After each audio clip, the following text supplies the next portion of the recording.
Welcome back to our series, Skills You Might Suck At. This is a series where we talk through the things you do or don't do every day that can make or break your ability to move your body long term. We've touched on sitting and breathing, but today we're talking about standing.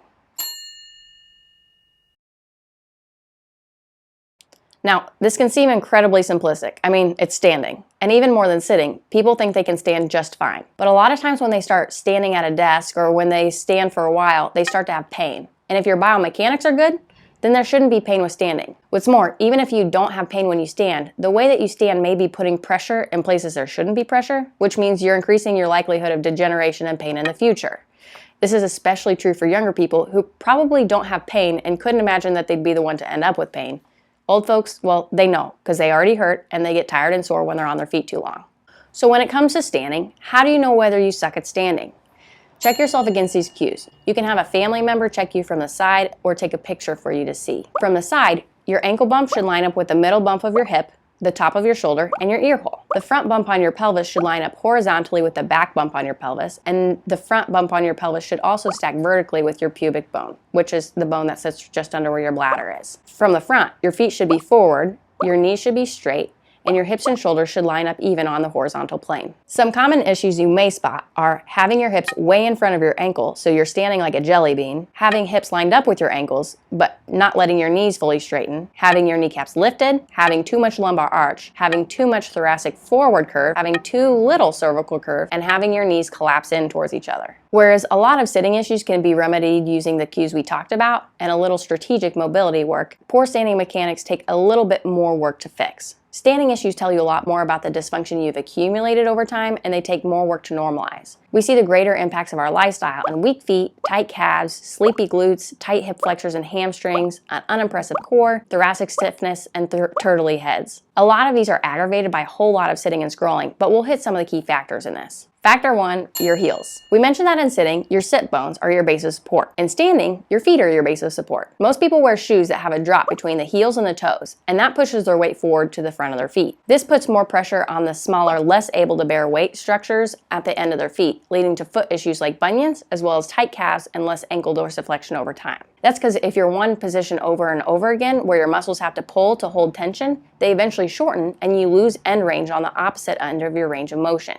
Your joints stiffen and you start thinking maybe you're getting old. This is true for dress shoes, tennis shoes, boots. Lots of shoes have that heel. To change the effect that heels have on our structure, I usually have people start working with calf mobility, with the ideal solution being that they eventually switch into zero-drop shoes that don't shorten their calves. Note that before switching, a jump in type of shoe, if made too quickly, can lead to injury, so check out the shoe article on our website and the resources listed in it if you're looking to transition. Folks on a concrete surface can still use a little cushion, but go for a shoe that provides that while still offering flexibility and less drop. Factor 2 is all the muscles that attach to your bum and your pelvis. Note that some of the patterns we frequently see, like having an excess lumbar arch, can be aggravated by a positive heel in your shoe. That's why I started with that, because issues with the foundation can affect the whole structure. I wouldn't patch cracks in my drywall until I figured out what the heck is wrong with my foundation. Beyond that, when we look at the body from the side, most of the issues with lower body deviation forward or backwards come from either the ankle or the hips. When the knees can't fully straighten, typically you see really tight hamstring and the lumbar is a little flatter.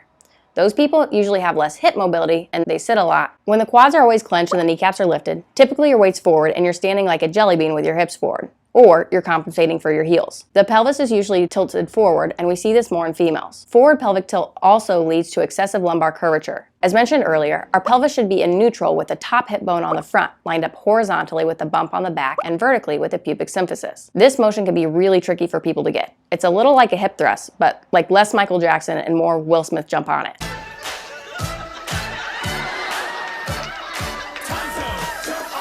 Maintaining this position takes glute and core engagement and making sure our psoas isn't too tight. And this takes more than 30 seconds worth of good stretching to get there. It takes core work, a little walking, some intentionality, and sometimes joint and muscle mobility work to get to 100%. Again, you might need to hit up the resource section for this one. Knees that roll in towards each other indicate either weak abductors or external rotators like gluteus medius, or ankles that are caving in towards each other. If it's from the hip, you need more than a Jane Fonda leg lift. Doing single leg standing tight balance work tends to give you more bang for your buck. And if it's coming out of your feet or ankles, head to our website and check out our foot articles. Factor 3 is thoracic stiffness.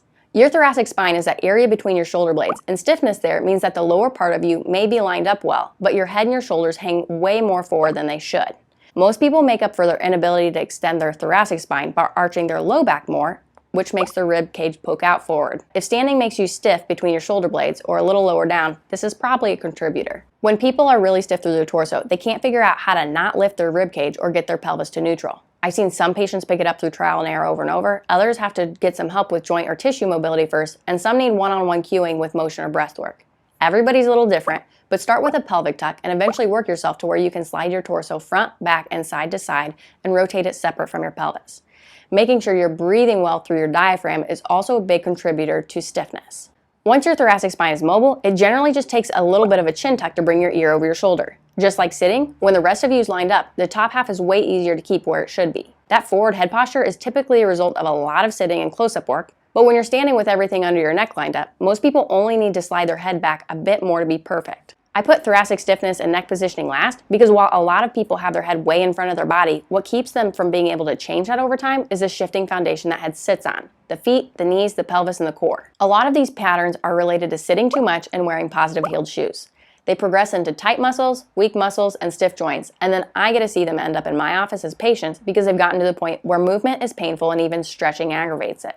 It's still usually fixable at that point in time, but it's way easier if you work on having good biomechanics so you can build these muscles as you go. So, while there's a whole lot that goes into keeping you on your feet, start to figure out where your parts stand in relationship to each other and figure out what it feels like to actually be standing up.